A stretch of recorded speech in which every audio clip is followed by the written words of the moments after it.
Assalamualaikum warahmatullahi wabarakatuh. Bismillahirrahmanirrahim. Alhamdulillah. Wassalatu wassalamu ala rasulillah wa ala alihi wa sahbihi wa man tabi'ahu wa wala, amma ba'd. Para penonton dan pendengar yang saya hormati, wabak COVID-19 telah dan sedang melanda dunia sehingga kini ia telah menular menjadi pandemik dan sudah pun turut menjangkiti Brunei Darussalam pada 3 Mac 2020 bermula ke atas seorang lelaki warga tempatan berumur 53 tahun.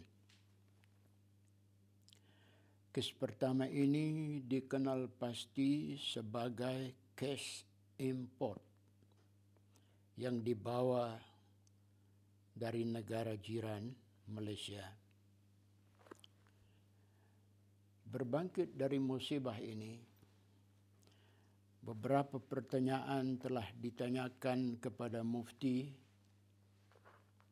Antara lain pertanyaan itu berbunyi, soalan 1,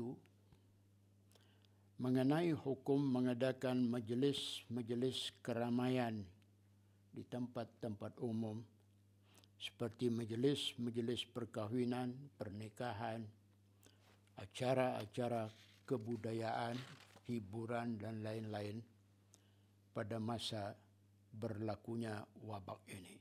Apa hukum?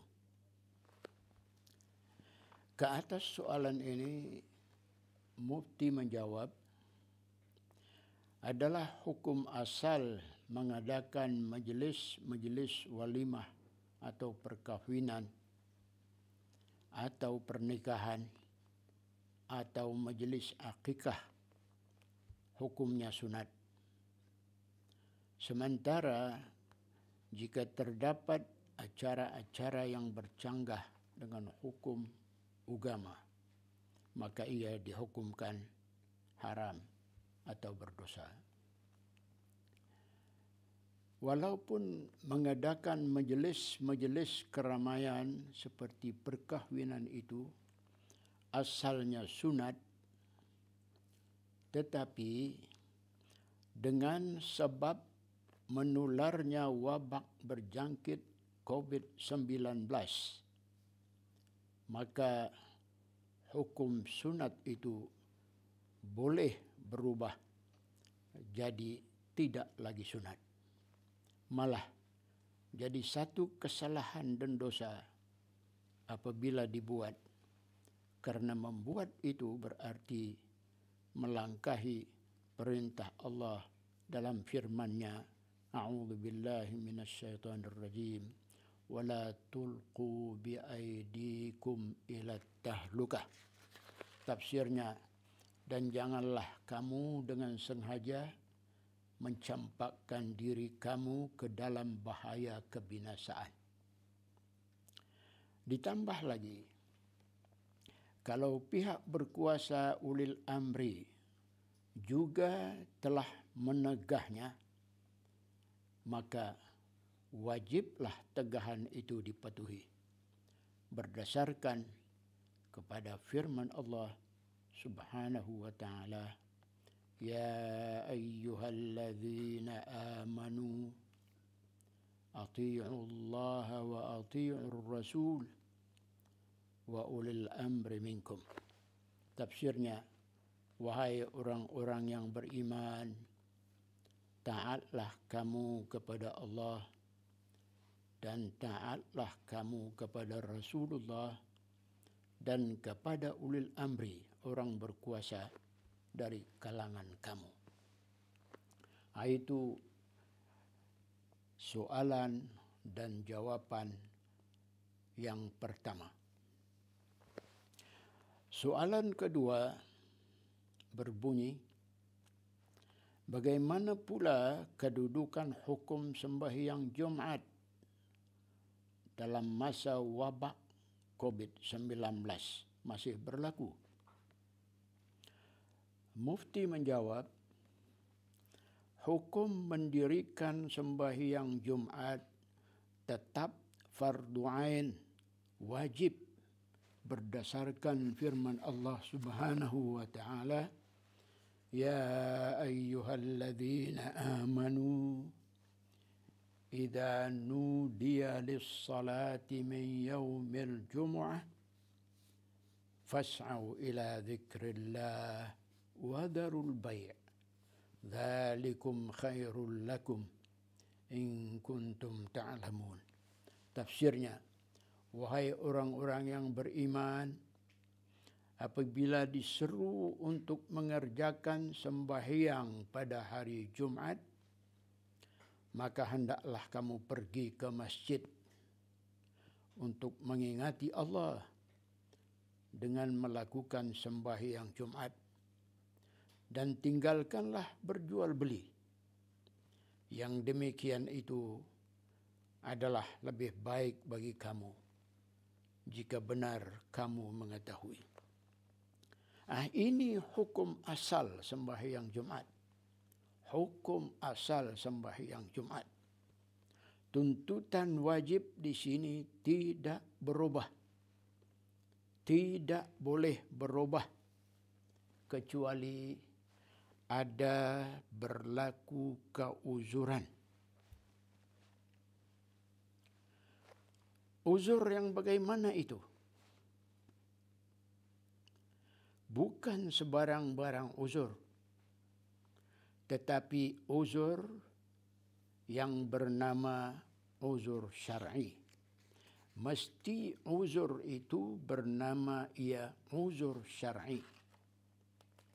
Apa bentuk uzur syar'i itu di sini? Kita ingin tahu apa bentuk uzur syar'i itu di sini. Antaranya ada dua. Satu, takut, dan dua, sakit. Jika ada salah satu sahaja pun dari dua ini, takut atau sakit, maka dalam isu ini, dalam situasi begini, itulah ia dinamakan uzur syar'i.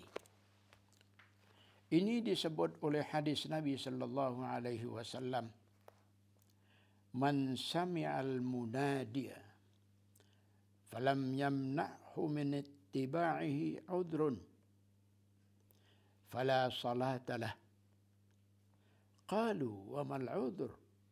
Qala khawfun aw maradun. Hadis riwayat Al-Baihaqi. Maksudnya, barang siapa yang mendengar suara orang menyerukan azan, sedang dia tidak mempunyai keuzuran untuk memenuhinya, tetapi dia tidak memenuhinya seruan itu untuk sembahyang berjamaah, maka tiada sembahyang baginya, yakni untuk diterima secara sempurna. Mereka, para sahabat bertanya, apakah keuzuran itu? Baginda Rasulullah sallallahu alaihi wasallam menjawab, takut ataupun sakit. Kita perhatikan baik-baik jawaban Nabi ini. Uzur itu ialah takut ataupun sakit. Kalau berlaku salah satu, sama ada takut atau sakit, maka itulah ia uzur yang boleh menggugurkan hukum wajib ke masjid untuk melakukan sembahyang Jumat. Takutkan apa yang dimaksudkan itu di sini? Takut bagaimana? Apa yang ditakutkan itu? Menurut ulama,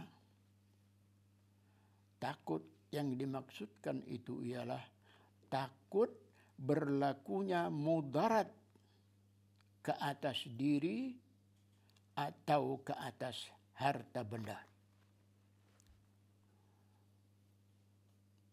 Takut berlakunya mudarat ke atas diri ataupun ke atas harta benda. Nah, kita sekarang yang benar-benar ditakutkan itu apa? Yaitulah takut mudarat menimpa ke atas diri oleh coronavirus 19. Maka karena itu hadir ke masjid beramai-ramai adalah harus ditangguhkan dahulu untuk mengelakkan diri dari serangan atau bahaya jangkitan wabak yang berbahaya ini.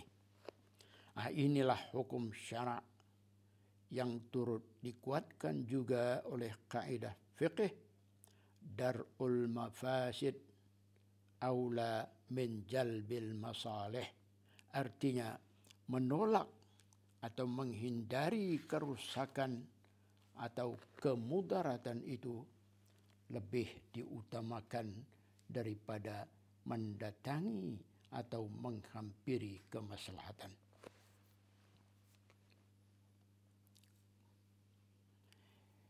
Ini juga dinamakan rukhsah. Dinamakan juga perkara ini rukhsah atau kelonggaran.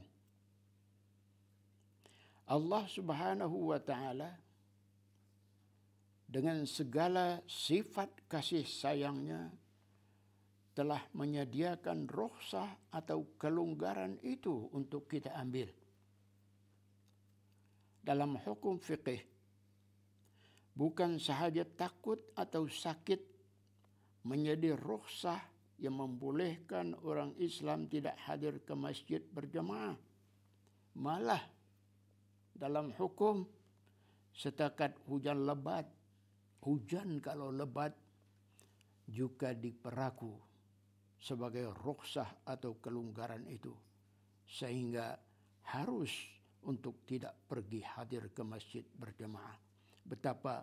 Betapa dengan takutkan bahaya atau mudarat tidak jadi rukhsah atau kelonggaran itu. Baik.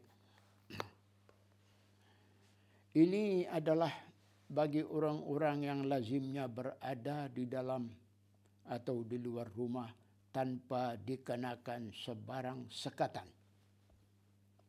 Tetapi bagaimana pula dengan mereka yang dikenakan sekatan seperti karantin atau pengasingan diri di penempatan-penempatan tertentu selama 14 hari tidak boleh ke mana-mana?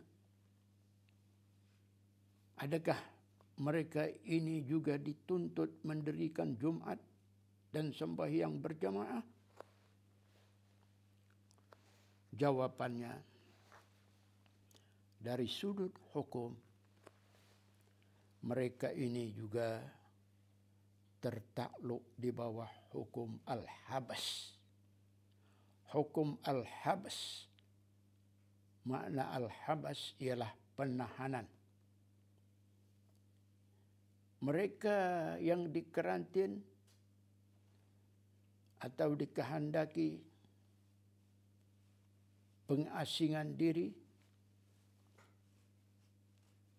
ini masuk dalam kategori al-habas, yakni orang yang ditahan.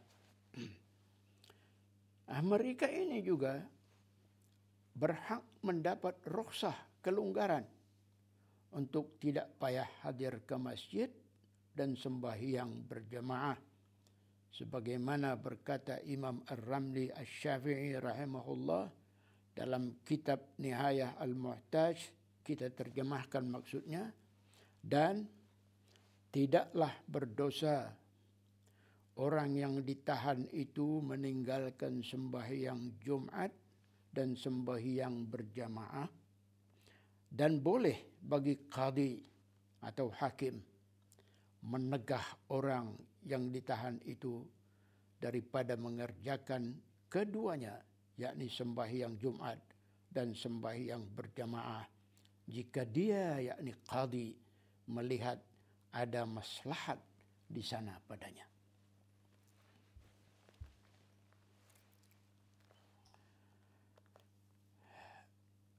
Sehubungan itu, mari kita lihat dan hayati firman Allah Subhanahu wa taala ini. Ma yuridullahu liyaj'ala 'alaikum min haraj. Tafsirnya, Allah Subhanahu wa taala itu tidak mahu menjadikan kamu menanggung kesusahan. Jadi jelas bahawa kalau disuruh juga dikehendaki mereka seperti ini pergi ke masjid untuk sembahyang Jumat, untuk sembahyang berjamaah, ternyata itu satu kesusahan bagi mereka. Bukan susah berjalan kaki, bukan susah mendrive, tetapi susah kerana mungkin mereka mendapat mudarat. Itulah, saudara-saudara penonton yang dihormati, rasanya kita nampak ini rahmat Allah. Ya, ini adalah rahmat Allah. Allah telah menyediakan untuk kita rukhsah atau kelonggaran. Kita bukan saja mahu lari dari masjid, tidak. Kita tetap cinta masjid. Kita tetap rindu masjid. Karena kita juga sama-sama tahu bahawa di antara 10 golongan yang dikhabarkan oleh hadis, di antara 10 golongan yang bakal mendapat naungan untuk berteduh pada hari kiamat kelak, ialah siapa yang hatinya, jiwanya sentiasa terpaut kepada masjid. Ini kita tahu. Kita tidak lupa ini. Pihak berkuasa tidak lupa ini. Oleh itu, janganlah anggap bahawa arahan pihak berwajib untuk menutup sementara masjid, balai-balai ibadat sebagai langkah yang dipertikaikan. Jangan. Ini adalah langkah yang berlandaskan hukum syarak. Langkah berhati-hati. Tidak ada langkah yang lebih aula, yang lebih afdal, yang lebih utama untuk dipatuhi selain langkah berdasarkan hukum syarak. Walau bagaimanapun, kita masih saja ada mendengar sergahan.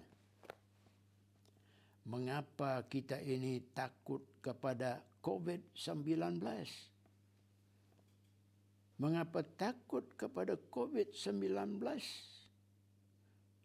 Lebih takut dari kepada Allah, sehingga rumahnya pun ditutup. Mengapa tidak diambil saja jalan tawakal? Itu sergahan yang kita baca, yang kita dengar. Saudara-saudara, alhamdulillah, raja kita dalam perutusan khas baginda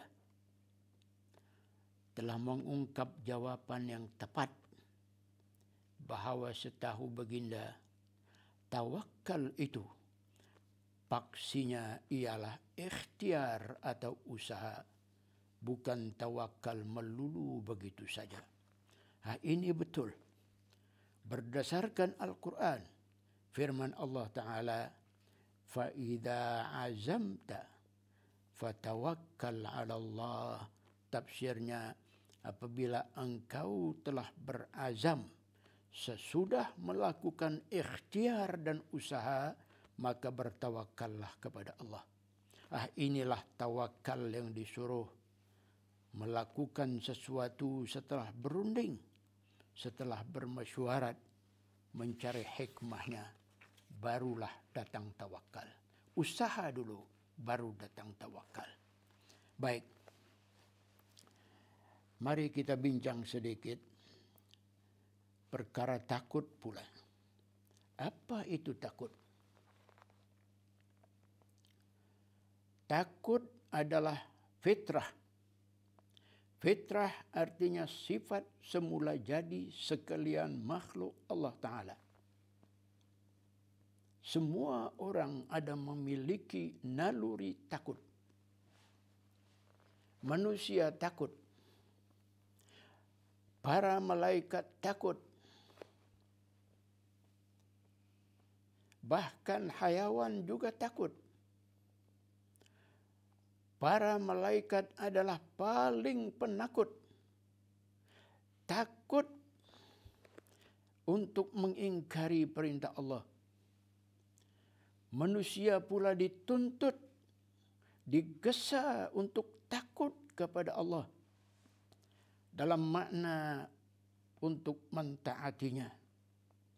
Sehingga pada setiap Jumat, dalam khutbah di atas mimbar, seruan menyuruh takut itu adalah menjadi rukun yang mesti disebut oleh khatib. Ittaqullah, ittaqullah, ittaqullah. Bertakwalah kamu, takutlah kamu kepada Allah. Hatta makhluk binatang juga takut. Binatang kucing misalnya sebagai contoh. Jinak manapun kucing, jika ia nampak orang baru mendekatinya, yang belum pernah dilihatnya, ia pasti akan lari. Mengapa lari? Karena ia takut. Begitulah dengan naluri takut.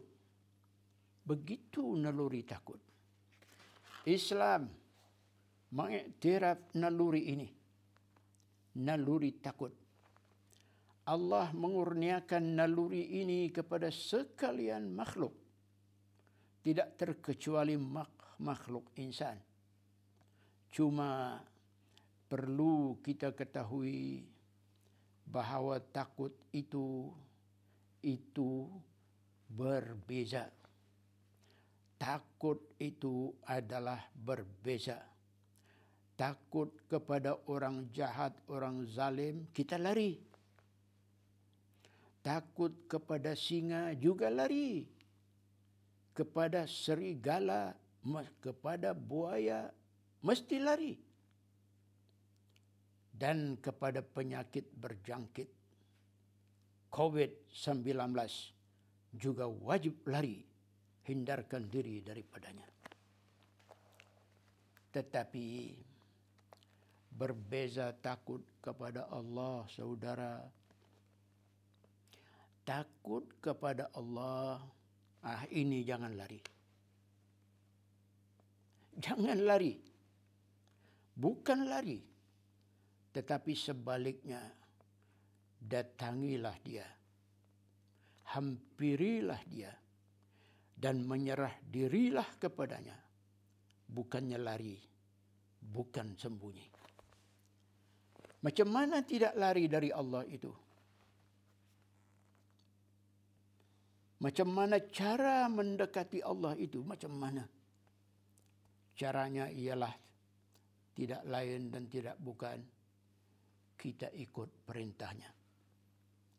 Kita patuhi hukum syarak yang digariskannya dalam Al-Quran. Kitabnya yang mulia. dan oleh hadis-hadis Nabi dan Rasul pesuruhnya. Berkaitan wabak pembunuh yang amat berbahaya COVID-19, hukum syara telah menggesa kita supaya menjauhinya,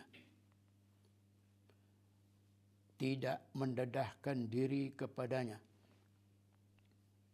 Berfirman Allah Subhanahu wa taala, "Wala tulqu biaidikum ila tahlukah." Janganlah kamu mencampakkan diri kamu kepada bahaya kebinasaan. Satu contoh pembinasa itu di sini ialah, bukankah COVID-19? Kemudian, untuk lebih menjelaskan bagaimana cara yang lengkap dan sempurna untuk menggagalkan serangan atau jangkitan wabak COVID-19 ini, atau apa jua jenis wabak di bawah nama taun, penyakit berjangkit.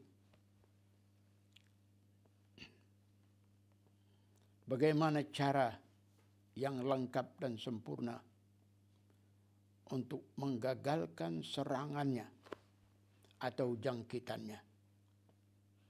Nabi sallallahu alaihi wasallam telah memberi panduan dengan sabda baginda, "Idza sami'tum bit-ta'uni bi ardin fala tadkhuluha wa idza waqa'a bi ardin wa antum biha fala takhruju minha."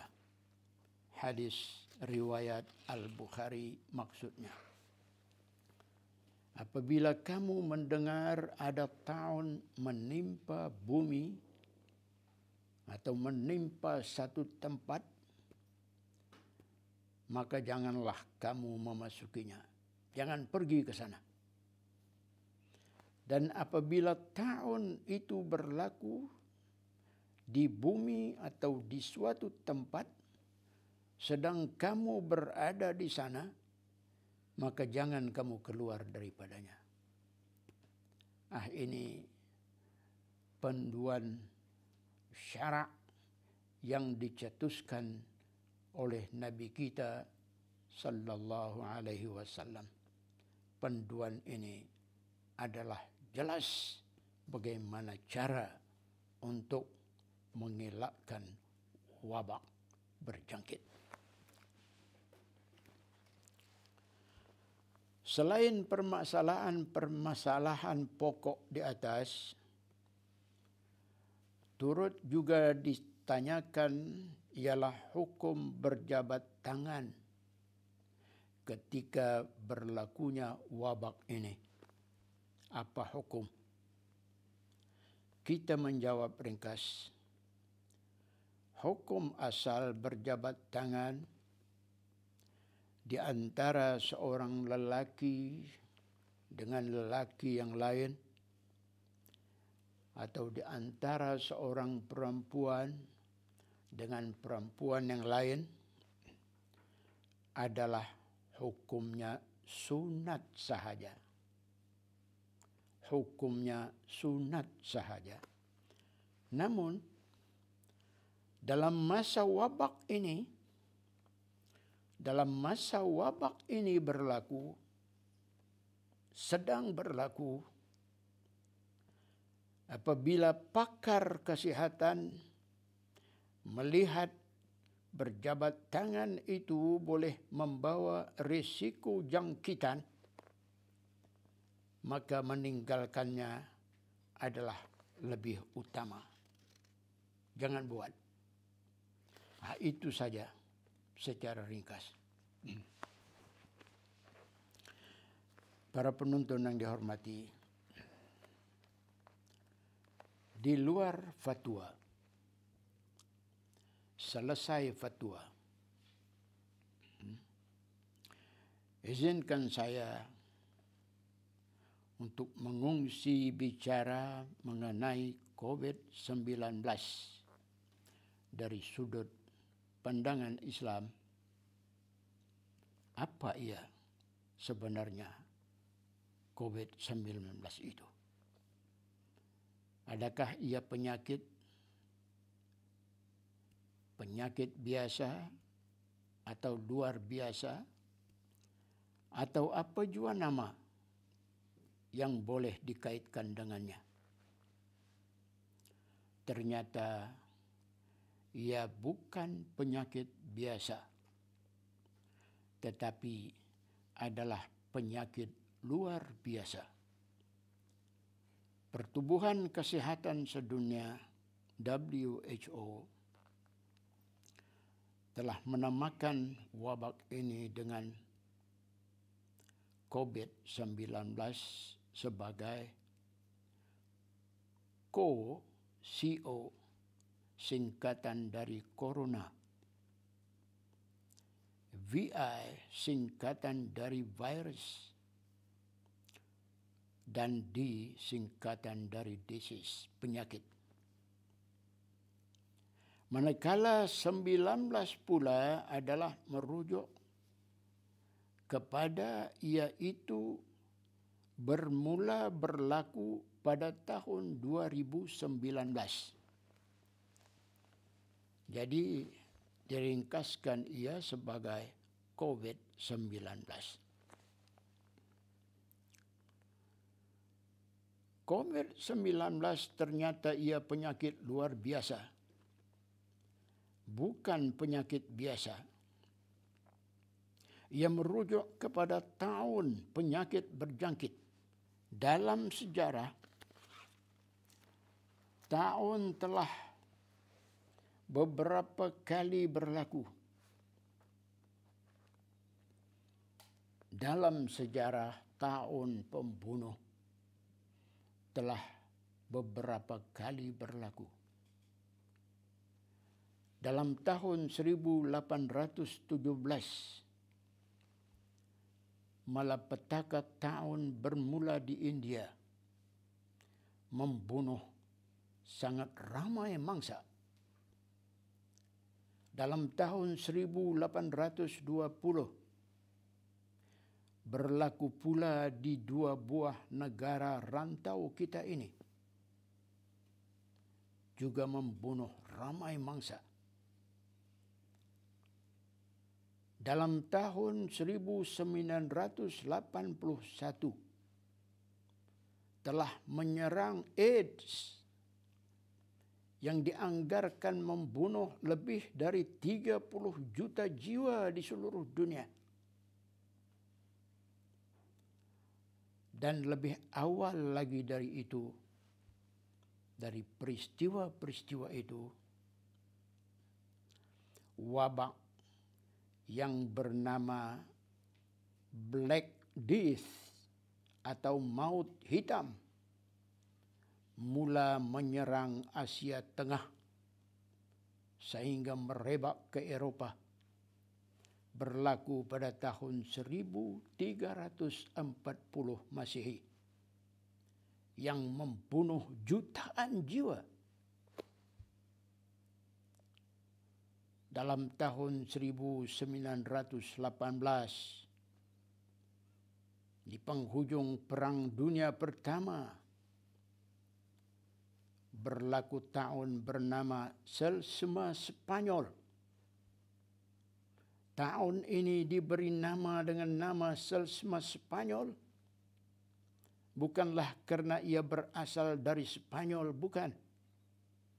Tetapi dinamakan ia Selsema Spanyol karena Spanyol adalah negara neutral dalam Perang Dunia Pertama 1914 hingga 1918. Demikian itu sekelumit sejarah mengenai tahun penyakit berjangkit. Bukan itu sahaja, malah banyak lagi yang berlaku kemudiannya, sehinggalah ke masa ini telah berlaku pula COVID-19.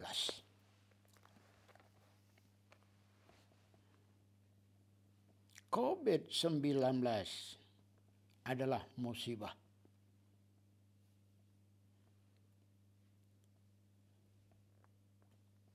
Macam mana ia berlaku? Apa sebabnya berlaku musibah ini? Siapa yang dapat ataupun mampu menjawab pertanyaan-pertanyaan ini?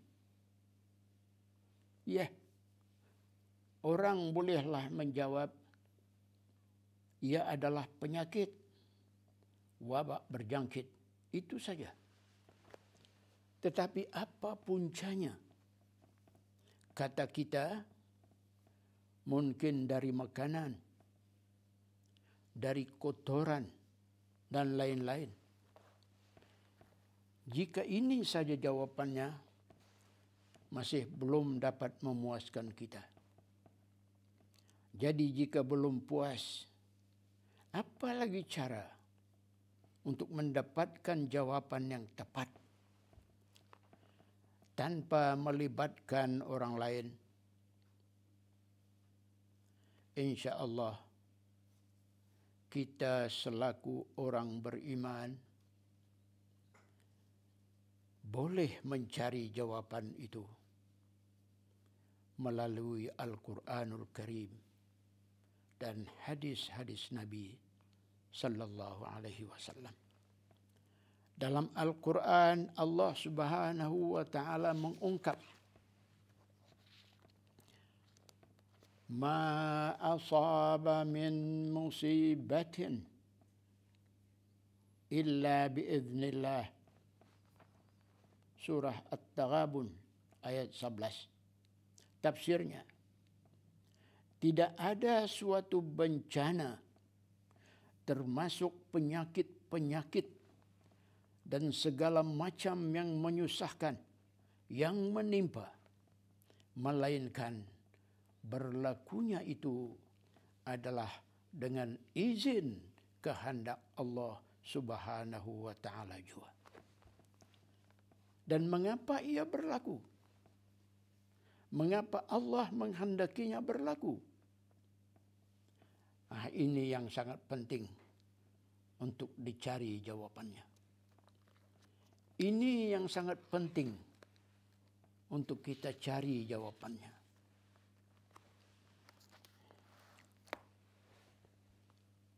Juga jawapan itu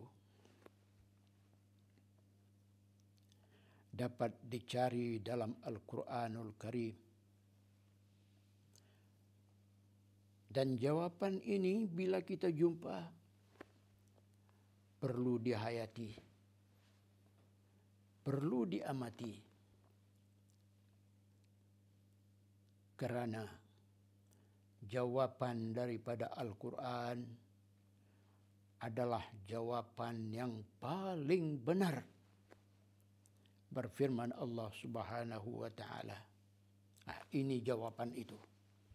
Falamma nasu ma dzukkiru bihi fatahna 'alaihim abwaaba kulli syai' hatta idza farihu bima utu akhadnahum baghtatan fa idza hum mublisun.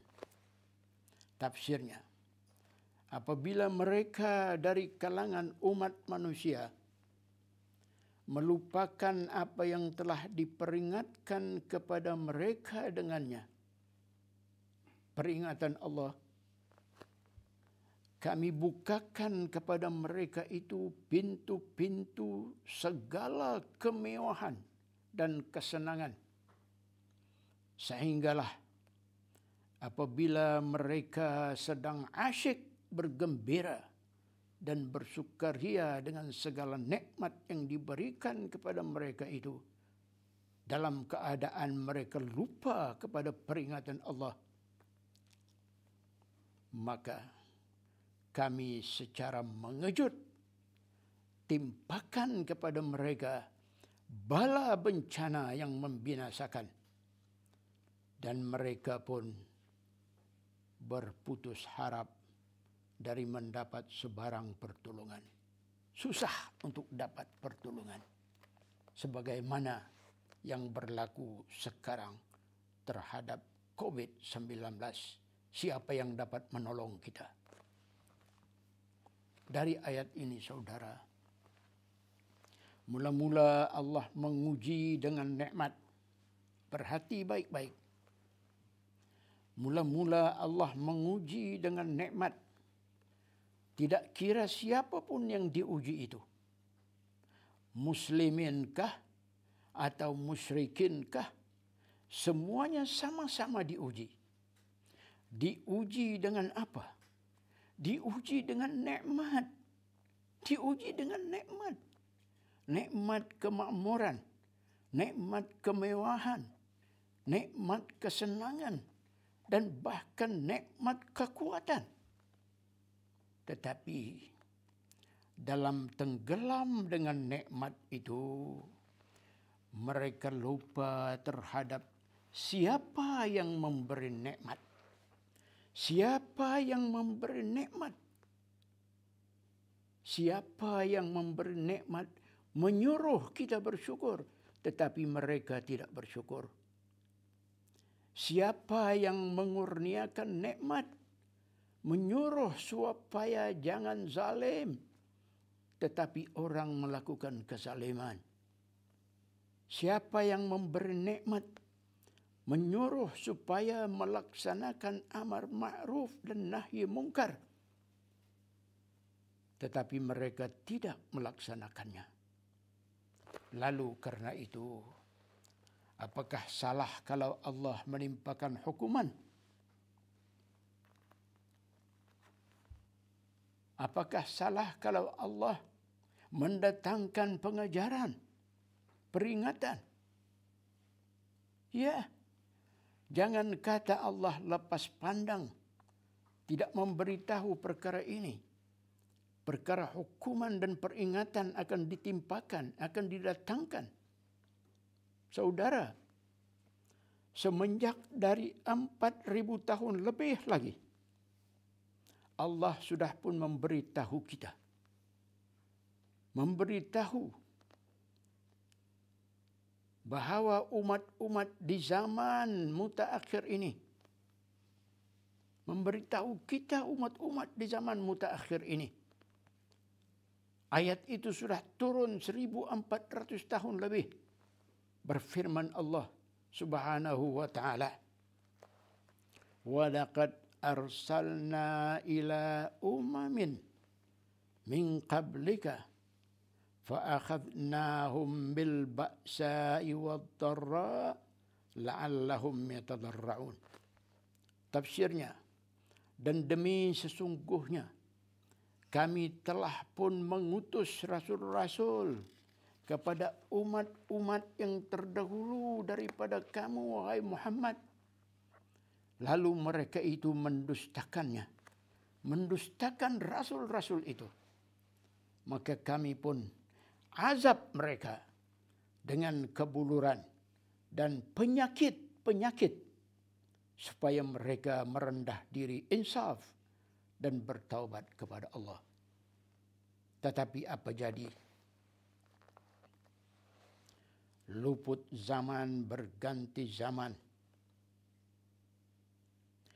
Peringatan ini hanya ibarat angin lalu sahaja.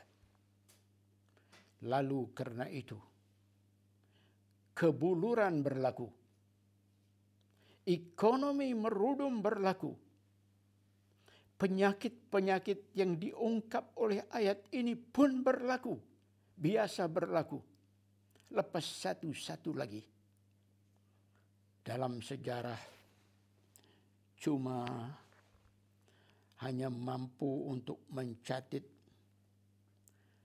di antara tahun-tahun yang dahsyat pernah berlaku pada tahun 1340, pada tahun 1817, pada tahun 1820, pada tahun 1981, dan mutaakhir setakat ini, pada tahun yang kita sendiri berada di dalamnya, 2019-2020. Itu yang sempat dicatat oleh sejarawan, betapa yang tidak dapat dicatat. Jelas di sini, saudara,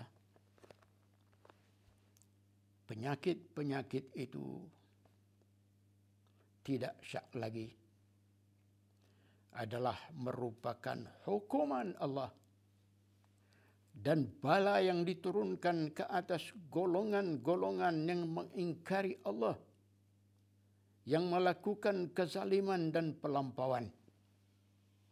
Sedang bagi orang-orang beriman pula, ia adalah satu ujian untuk menguji kesabaran. Contohnya, Nabi Allah Ayub alaihi salam diuji berpuluh tahun dengan penyakit kronik untuk menambahkan pangkat baginda. Sedang bagi kita orang biasa, kalau kita sabar, akan menjadi kafarah penebus dosa. Demikian itulah hukuman Allah, sunnatullah. Ia bukan berlaku saja-saja, tetapi penuh dengan hikmah. Hikmah selaku peringatan dan juga hukuman, serta hikmah selaku kafarah penebus dosa bagi orang-orang beriman. Yang ajaibnya, saudara, peringatan dan hukuman ini turun dalam bentuk hidupan. Hidupan yang lemah, yang bersaiz kecil sahaja. Contohnya, dalam surah Al-Fil telah diceritakan perihal tentera bergajah untuk memusnahkan Baitullah Ka'bah. Tetapi angkatan tentera yang besar itu gagal dan tewas diserang oleh kumpulan burung-burung ababil yang melontarkan batu-batu yang dibakar kepada mereka, sehingga hancur punah seperti daun-daun kering yang dimakan ulat. Selain burung, tentera Allah juga terdiri daripada air, daripada angin, daripada kilat dan halilintar. Semua ini boleh ditemui dalam Al-Quran, menjadi pemusnah kepada umat-umat yang durhaka di zaman lampau. Kita sebutkan di sini satu contoh, saudara. Hukuman Allah kepada Fir'aun dan kaumnya. Mula-mula di peringkat awal, Allah menceritakan begini firman-Nya. وَلَقَدْ أَخَذْنَا آلَ فِرْعَوْنَ بِالسِّنِينَ وَنَقْصٍ مِنَ الثَّمَرَاتِ لَعَلَّهُمْ يَذَّكَّرُونَ. Tafsirnya, dan sesungguhnya kami telah menimpakan kepada Fir'aun dan kaumnya kemarau dan kekurangan buah-buahan, supaya mereka insaf mengambil pelajaran. Tetapi penguasa dan kaum ini bukan akan insaf, malah bertambah-tambah lagi lantang mencabar. Walau apapun jua jenis keterangan yang engkau bawa kepada kami, wahai Musa, untuk menjayakan sihirmu, namun kami sekali-kali tidak akan mempercayaimu. Sila lihat surah Ali Imran ayat 132. Manakala semakin melampau penguasa dan kaum ini mencabar kekuasaan Allah dan menghina para rasulnya, lalu turunlah azab melalui tentera-tentera Allah. Dia berfirman, فَأَرْسَلْنَا عَلَيْهِمُ الطُّوفَانَ وَالْجَرَادَ وَالْقُمَّلَ وَالضَّفَادِعَ وَالدَّمَ آيَاتٍ مُفَصَّلَاتٍ فَاسْتَكْبَرُوا وَكَانُوا قَوْمًا مُجْرِمِينَ. Tafsirnya, lalu kami, yakni Allah, pun menghantarkan kepada mereka itu taufan, ribut kencang, dan belalang, dan kutu, dan katak, dan darah sebagai tentera-tentera dan bukti jelas kekuasaan Allah, sebagai tanda-tanda dan bukti jelas kekuasaan Allah. Namun mereka itu tetap juga berlaku sombong dan jadi kaum yang durhaka.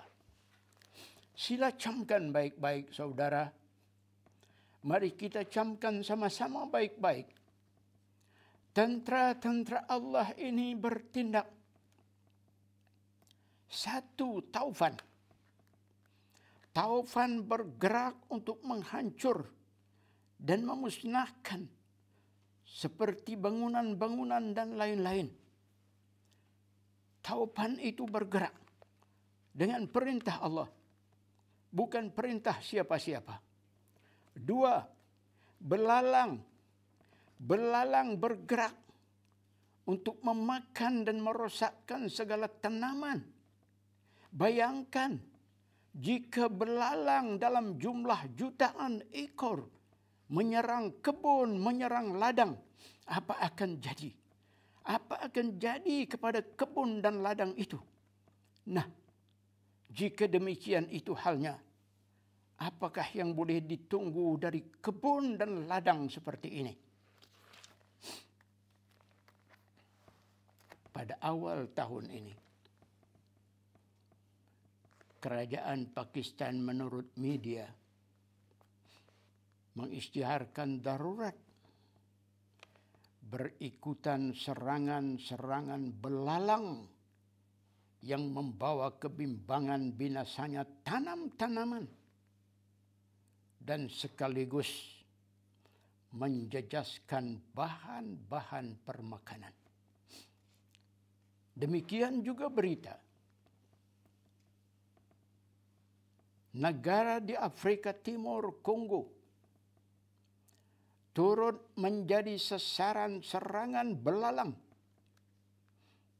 sehingga Pertubuhan Makanan dan Pertanian FAO, Pertubuhan Bangsa-Bangsa Bersatu, memberi amaran sekiranya perkara ini tidak diambil tindakan, bilangan belalang juta akan bertambah sehingga 400 kali ganda menjelang bulan Jun ini.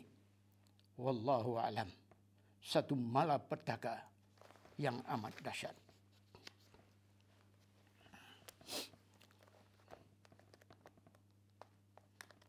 Tentera ketiga, kutu.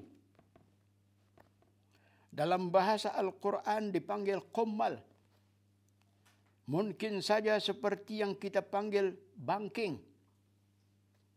Bayangkan kalau ratusan atau ribuan bangking ada dalam bantal, ada dalam baju, ada dalam seluar. Siapakah yang boleh tidur?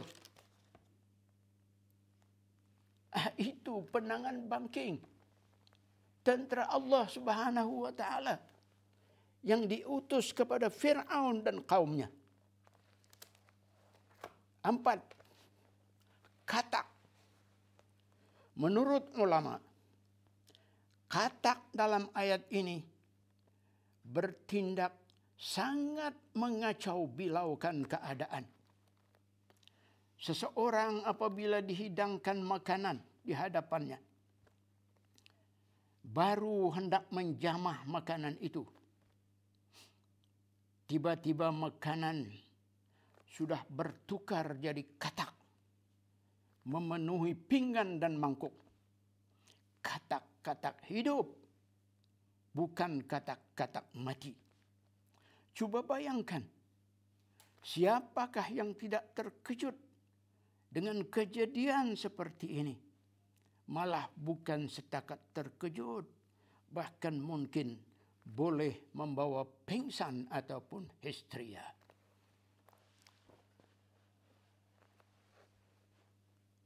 Dan 5, tentera Allah Ta'ala diutus kepada Fir'aun dan kaumnya ialah darah. Menurut ulama juga, darah dalam ayat ini berkeadaan. Apabila seseorang hendak minum air, sebaik sahaja gelas dibawa ke mulut, tiba-tiba di dalam gelas, air di dalam gelas bertukar jadi darah. Benar-benar darah. Bukan pencalap, tetapi darah. Benar-benar darah. Dari asal air putih jadi merah. Merah darah. Bayangkan saudara, siapakah yang tergamak untuk meminum darah? Semua orang jijik darah. Jika diminum atau terminum, pasti ia muntah. Nah, nampak kita cara Allah memilih dan mengerah tentera-tenteranya untuk menghukum kaum yang zalim di kalangan para hambanya. Nampak kita ini, saudara-saudara yang saya hormati. Sekarang kita melihat pula kepada pasukan tentera Allah yang lain. Kita tinggalkan tentera-tentera Allah yang diutus kepada Fir'aun dan kaumnya. Mari kita melihat pula kepada pasukan tentera Allah yang lain. Tadi kita sudah menyebut pasukan itu terdiri daripada burung, daripada belalang, daripada kutu, daripada katak, dan daripada darah. Sekarang, pasukan lain pula. Apa ia pasukan itu? Iaitulah pasukan yang bernama virus. Pasukan yang bernama virus, saudara. Apa itu virus? Dalam kamus saya tengok, virus ialah hidupan yang amat halus, yang amat seni, yang menyebab dan menularkan penyakit. Itulah ia virus. Sekarang, sedang menyerang dunia adalah virus. Ya, virus yang bernama coronavirus. Ia adalah tentera Allah terbaru yang tidak syak lagi dihantar ke seluruh dunia untuk memberi pengajaran atau hukuman kepada umat manusia seluruhnya. Adakah saya bercakap kosong? Demi Allah, tidak. Berdalil kepada berita Al-Quran bahawa burung ababil, belalang, kutu, katak, dan darah telah pun sabit menjadi tentera Allah Ta'ala untuk mengajar para hambanya. Mengapa virus? Mengapa virus? Tidak. Allah Maha berkuasa. Allah Maha berkehendak. Sekalian kita sekalian makhluk adalah di bawah kendaliannya. Baik atas nama penyakit,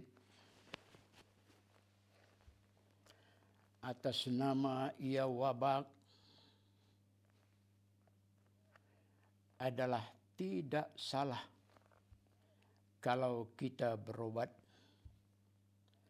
kalau kita mencari obatnya, kalau kita melawan serangannya, kalau kita menolak serangannya, memerangi serangannya. Ayo, mari kita berikhtiar mengatasinya dengan memakai topeng muka, menggunakan hand sanitizer, dan lain-lain sebagainya. Tidak salah, tidak salah. Tetapi bukan dengan menggunakan peralatan perang, saudara. Bukan menggunakan dengan peralatan macam ini untuk tujuan melawan dan memerangi tentera Allah Subhanahu wa Ta'ala yang bernama coronavirus. Tidak mungkin, tidak mungkin. Peluru tidak jalan. Kereta kebal tidak jalan. Kapal perang tidak jalan. Jet-jet pejuang tidak jalan, tidak jalan. Tetapi apa sahaja senjata dan sekaligus obat yang boleh diikhtiarkan untuk digunakan itu apa saja? Jawabnya saudara, usaha dan doa jua. Usaha dan doa jua. Nabi memberitahu tiap-tiap penyakit ada obat atau penawarnya. Maka usahakanlah obat dan carilah untuk berobat. Usahakan ia. Kita usahakan ia. Di antara satu obat ketuhanan. Nabi memberi petunjuk. Sedekah. Kita banyak bersedekah. Banyakkan sedekah. Sabda Nabi sallallahu alaihi wasallam, "Tadawu mardakum bis sadaqah," atau kama qala. Obatilah pesakit-pesakit kamu dengan sedekah. Ya salah. COVID-19 sudah jadi pandemik. Seluruh dunia sudah mengalaminya. Dalam makna dunia kita sekarang sakit. Ayo, mari kita cari obatnya untuk dunia kita. Salah satu obat itu ialah membanyakkan amal kebajikan seperti sedekah. Sedekah dengan apa? Sedekah dengan apa? Tidak hanya terbatas berupa uang ringgit, saudara. Tetapi amal saleh juga boleh jadi sedekah. Sebuah senyuman. Menurut Nabi, sebuah senyuman adalah sedekah. Jadi, apatah lagi kalau secara langsung berada di barisan hadapan. Jadi perawat, jadi petugas kesehatan menangani wabak ini. Ini juga sedekah. Sedekah besar. Sedekah lumayan. Bahkan, wahai dunia, jika semua kita jadi baik, jadi pejuang keadilan, menutup segala pintu-pintu kejahatan dan kezaliman, maka ini juga adalah sedekah, insya Allah. Dunia akan sehat. Wabak COVID-19 akan ditarik balik oleh Allah Subhanahu wa Ta'ala. Selain itu, khusus kita umat Islam, jangan lupakan Allah. Tetapi teruslah banyakkan doa.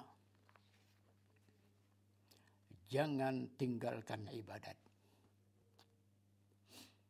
Karena doa adalah senjata mengatasi segala macam senjata. Berfirman Allah, "Ud'uni astajib lakum." Kamu mohonlah, kamu berdoalah kepadaku. Aku akan perkenankan doa kamu itu. Tetapi ingat, doa yang mustajab ada syaratnya. Orang yang berdoa itu mesti dijaga permakanannya, dijaga makannya atau minumnya. Jangan dari yang haram.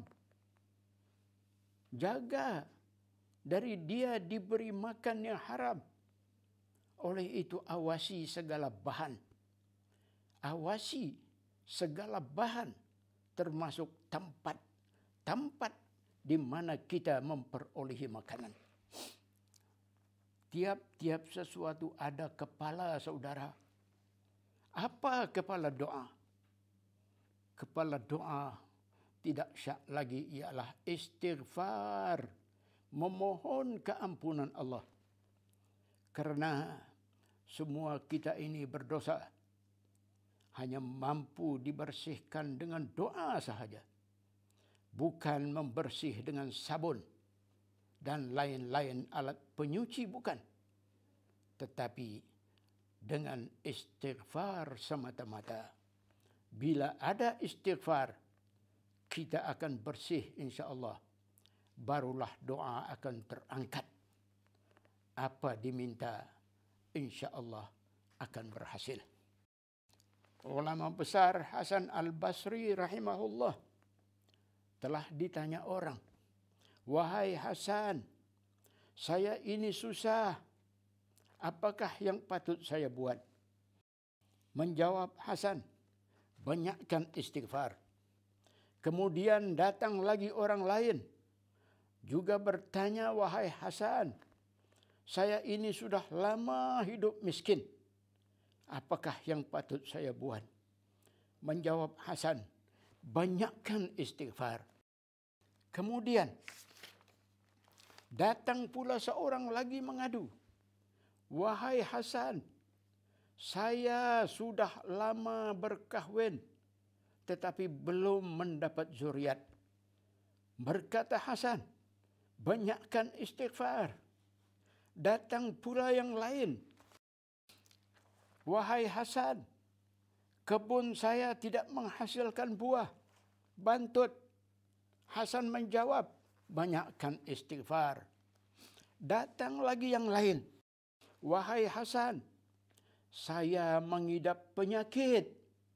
Saya ada penyakit." "Wahai Hasan, saya ada penyakit. Apa yang patut saya buat?" Berkata Hasan, "Baca banyak istighfar. Baca banyak istighfar." Belum sempat lagi orang lain mengadu bertanya. Seseorang tiba-tiba bangun bertanya, "Wahai Hasan, semuanya pengaduan orang, Tuan jawab dengan istighfar. Apa ini? Apa hal ini, wahai Hasan?" Menjelaskan Hasan Al-Basri, "Tidakkah kamu membaca ayat Allah Ta'ala?" Tafsirnya, "Pohonkanlah ampun kepada Tuhan kamu. Sesungguhnya Dia itu amat pengampun. Sekiranya kamu berbuat demikian itu, Dia akan menghantarkan hujan lebat mencurah-curah kepada kamu. Dan Dia juga akan memberikan kepada kamu banyak harta kekayaan serta anak pinak. Dan akan mengadakan bagi kamu kebun-kebun serta sungai-sungai yang mengalir di dalamnya air." Artinya, dengan istighfar, semua hajat akan tercapai. Begitu kesimpulan dan rumusan yang diambil oleh Hasan Al-Basri terhadap orang-orang yang bertanya kepadanya. Nah, untuk itu, bagi melawan atau menolak serta insya Allah menyembuhkan penyakit coronavirus ini. Marilah kita sama-sama membanyakkan istighfar kepala doa. Membanyakkan istighfar sebagai doa. Lafaz ringkas istighfar mudah sahaja. Astaghfirullah, aku memohon keampunanmu ya Allah. Astaghfirullah, itu lafaz yang ringkas. Lafaz yang panjang sedikit. Astaghfirullahaladzim, alladzi la ilaha illa huwal hayyul qayyum wa atubu ilaih. Aku memohon keampunanmu ya Allah. Allah yang maha agung. Allah yang maha agung. Tiada Tuhan melainkan Engkau, melainkan Dia yang hidup berdiri sendiri. Dan aku bertaubat kepadanya, kepada Allah. Doa-doa yang lain boleh kita pakai juga, bukan tidak boleh. Tetapi saya letakkan istighfar di atas sebagai kepala doa. Doa yang lain seperti doa yang warid, yang pendek sahaja. Bismillahilladzi la yadurru ma'asmihi syai'un fil ardi wala fis sama'i wa huwas sami'ul alim. Dengan nama Allah yang dengan namanya itu tidak ada satu pun yang dapat memberi mudarat apa yang ada di bumi maupun di langit. Dialah yang maha mendengar lagi maha mengetahui. Betapa cantik dan betapa padatnya doa ini. Diminta kita supaya membacanya pada pagi dan petang. Menurut riwayat, siapa yang membaca 3 kali pagi pada sepanjang siang, dia tidak akan ditimpa oleh mudarat. Dan membaca 3 kali petang pada sepanjang malam, membawa ke subuh, dia akan terlepas daripada sebarang mudarat. Mengapa? Jadi mengapa? Mengapa kita tidak berkubu dengan doa ini, saudara? Nabi sudah unjuk, Nabi sudah beri. Mengapa kita cuaikan? Mengapa kita tidak ambil? Mengapa kita tidak pakai untuk berkubu dengannya? Dan paling mustahak juga diingat. Paling mustahak juga diingat supaya tetap kita berdamping dengan Al-Quran. Berdamping dengan Al-Quran. Jangan sekali-kali pinggirkan Al-Quran. Kalau tidak banyak, sedikit pun baca.